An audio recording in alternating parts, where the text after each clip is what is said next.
আমার হায়াতের কসম, আমার ইমানের কসম, ওই আল্লাহর কসম করে বলছি যে আল্লাহর হাতে আমার জীবন।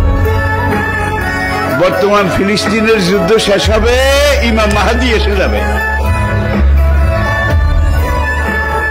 ইমাম মাহদী আসার 9 বছর পরে, ইমাম মাহদী আসার 9 বছর পরে ঈসা আলাইহিস সালাম আসবেন।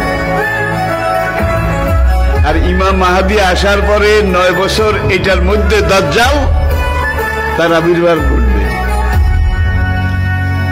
এমন সময় আমি আপনাদের সাথে কথা বলছি, হাদিসের ভাষ্য অনুযায়ী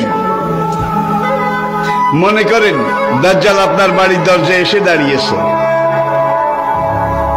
এমন সময় আমি আপনাদের সামনে কথাগুলো বলছি, যেই সময় মনে করেন ইমাম মাহদী আপনার ঘরের সামনে এসে দুয়ারের কড়া নাড়তেছে।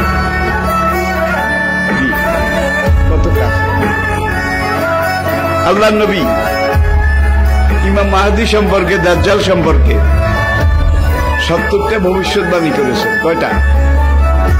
তার মধ্যে 66টা হয়ে গেছে, বাকি আছে কয়টা?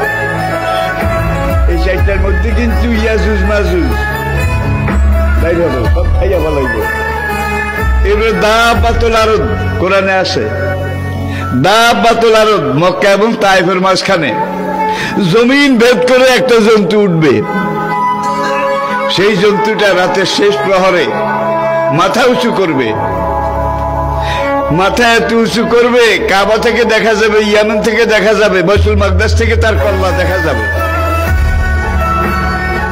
সে কল্লা উঁচু করে বলবে, হায় দুনিয়ার মানুষ, সে মুসলমান জাতি, দুর্ভাগ্য তোমাদের, আজকে রাতে আল্লাহ তওবার দরজা বন্ধ করে দিয়েছে।